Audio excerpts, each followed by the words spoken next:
সেয়া তেওঁৰ অহংকাৰ। অহংকাৰী মানুহে আনৰ আবেগ অনুভূতি একেবাৰে বুজি নাপায়। তুমি বেছি চিন্তা কৰি নাথাকিবা। এইখিনি সময়ত বেছি চিন্তা কৰি থাকিলে আহিব লগা সন্তানটোৰ কাৰণে বেয়া।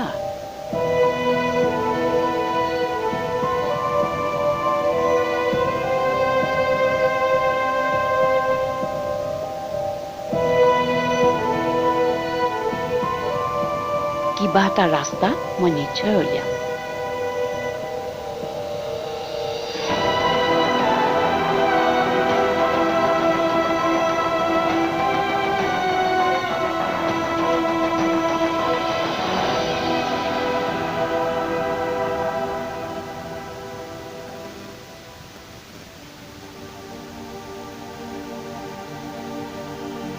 বৌ কি চিন্তা কৰি আছে? তিনিওটা ল'ৰা ছোৱালী ঘৰলৈ উভতি আহিল। এতিয়াতো আমি ফূৰ্তিহে কৰিব লাগে। তিনিওটা ল'ৰা ছোৱালীক একেলগে দেখি ভাল লাগিছে সঁচা, কিন্তু পৰিস্থিতি এতিয়া আগৰ দৰে হৈ থকা নাই হৰিকাই। নিচি অবিহনে প্ৰীতম আধৰুৱা, আৰু প্ৰিয়া তাইৰ মুখৰ আগৰ সেই সতেজ হাঁহিটো এতিয়াও উভতি অহা নাই। মই মাকজনী হৈ কেনেকৈ ফূৰ্তিত থাকো কোৱা? আপুনি চিন্তা নকৰিব বৌ। মানস আৰু বোৱাৰী উভতি অহাৰ দৰে ভগৱানে কৰিলে নিশিও উভতি আহিব। কথাবোৰ তুমি ভবাৰ দৰে ইমান সহজ নহয় হৰিকাই। তথাপিও আমি যিমান পাৰোঁ চেষ্টাটো কৰি যাবই লাগিব।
তুমি মোৰ সন্মুখতে আছা।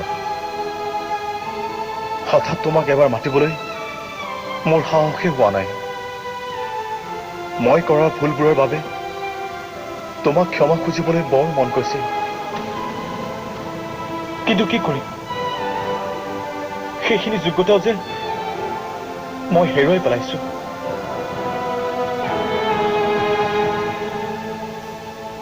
নাই নাই, আৰু চকুলৈ নুটুকো। যেতিয়া কাৰোবাক নিস্বাৰ্থভাৱে ভাল পোৱাৰ পিছত বজাৰৰ সামগ্ৰীৰ দৰে বিক্ৰী কৰি দিবলৈ ওলাইছিল, সেইজন মানুহৰ বাবে আৰু মই কেতিয়াও চকুলৈ নুটুকো। মই পাহৰি যাবই লাগিব। মোৰ বাবে নহ'লেও অন্ততঃ মোৰ ভাল পোৱা আপোনবোৰৰ বাবে।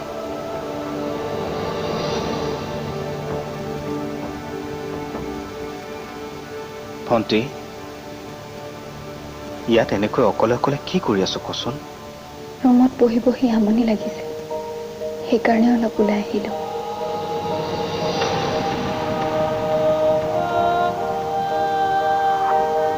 মই কোৱা কথাবোৰ কিবা ভাবি চালিনে? তই ভাস্কৰৰ কথা কৈছ? বহুত ভাবিলোঁ ডাঙৰ দা, কিন্তু এতিয়া কাৰোবাক ভাল পোৱাটো মোৰ কাৰণে সম্ভৱ নহয়।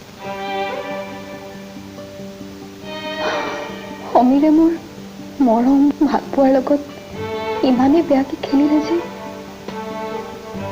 মৰম ভাল পোৱা বুলি ক'লেই মোৰ আজিকালি ভয় লগা হ'ল।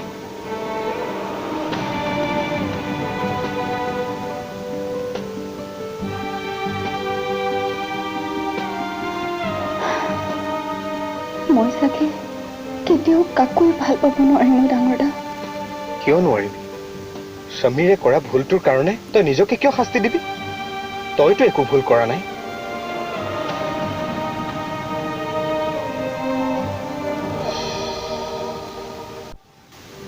সমীৰে কৰা ভুলটোৰ কাৰণে তই নিজকে কিয় শাস্তি দিবি? তইতো একো ভুল কৰা নাই।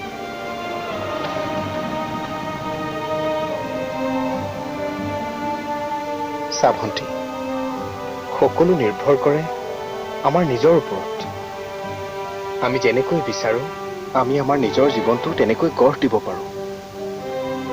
তই এনেকৈ থাকিলে নহ'ব ন। তই নিজকে সুযোগ দিব লাগিব। মই নোৱাৰিম মোৰ ডাঙৰ দা। অতীতৰ স্মৃতিবোৰৰ ওচৰত মই বৰ নিৰূপায়।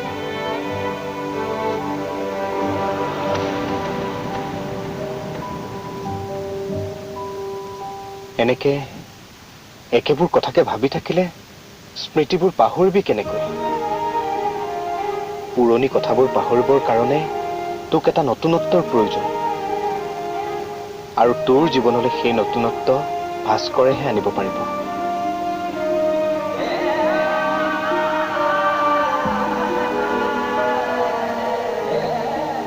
এই মুহূৰ্তত তোৰ জীৱনত ভাস্কৰৰ উপস্থিতি খুবেই প্ৰয়োজন। সি তোক কিমান ভাল পায় তই তাৰ ডায়েৰীখন পঢ়িলেই গম পাবি। সেইকাৰণে কৈছোঁ মই আৰু দুখোজ পিছুৱাই আহিছোঁ, কাৰণ তাৰ সেই ভাল পোৱাৰ যোগ্য মই নহয়। আৰু সঁচা কথা ক'ব গ'লে মই এতিয়াও সমীৰক মনৰ পৰা আঁতৰাবই পৰা নাই।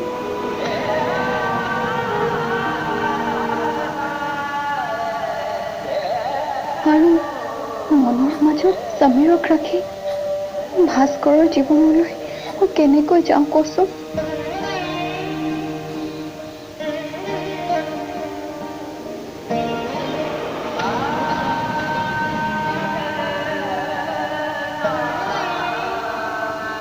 মোক পাহৰি যোৱা প্ৰিয়া।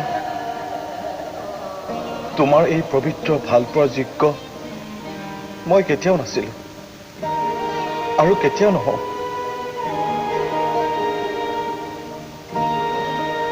আৰু তেনেকুৱা কৰিলে সি যেনো দুখ নাপাব।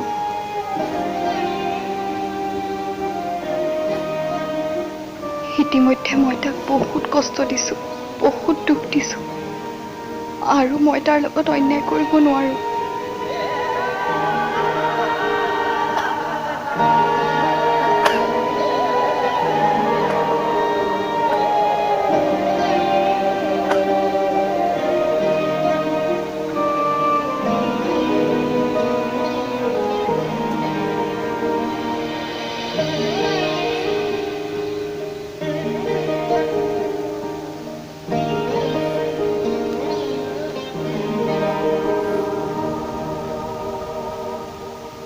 মোক পাহৰি যোৱা প্ৰিয়া।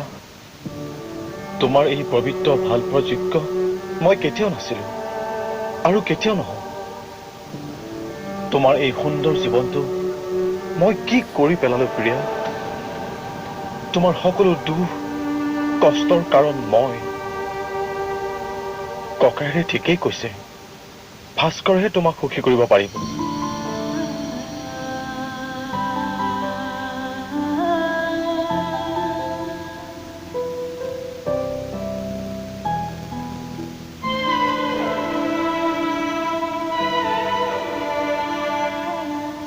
ইমান অন্যায় কৰাৰ পাছতো তুমি হৃদয়ত মোকে ৰাখি থৈছা।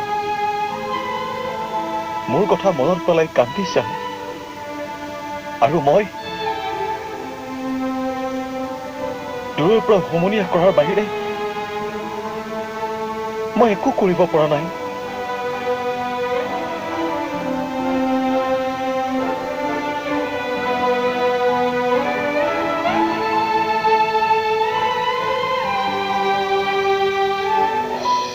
তোৰ কাহিনী কিমান দূৰ আগবাঢ়িল?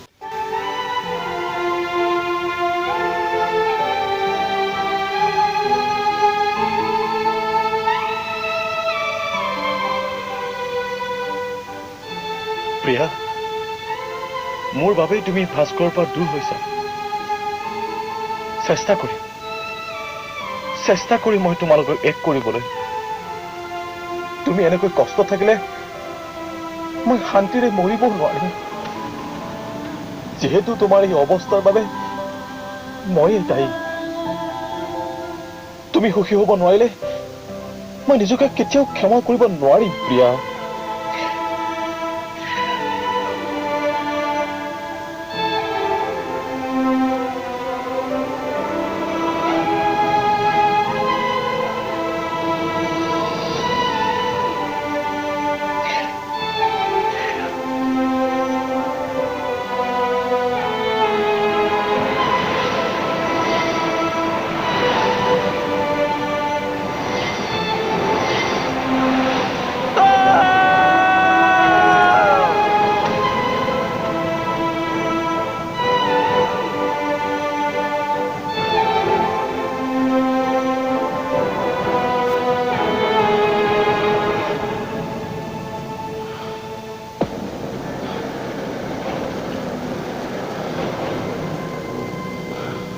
যি দেখিছো দেখিও লাহে লাহে মোৰ হাতৰ পৰা ওলাই যাবলৈ ধৰিছে। সিফালে নিচিও এবৰ্চন কৰিবলৈ মান্তি হোৱা নাই। কি কৰা যায়? কিবা এটা কৰিব লাগিব। এনেকুৱা এটা কিবা কৰিব লাগিব যি কৰিলে সাপো মৰিব আৰু লাঠিও নেভাঙিব।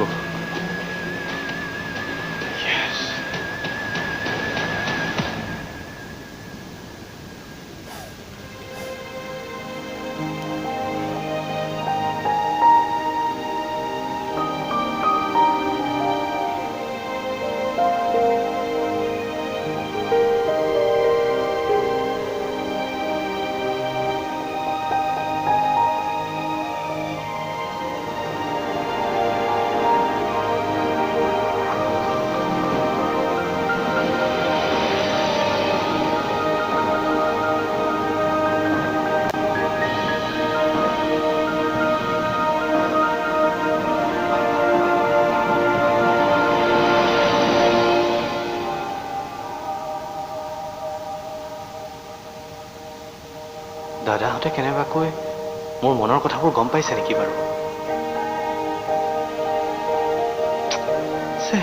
গম পালে বৰ লাজৰ কথা হ'ব। কেনেকৈ যাম প্ৰিয়াৰ ওচৰলৈ? লাজেই লাগিব। ভাস্কৰ,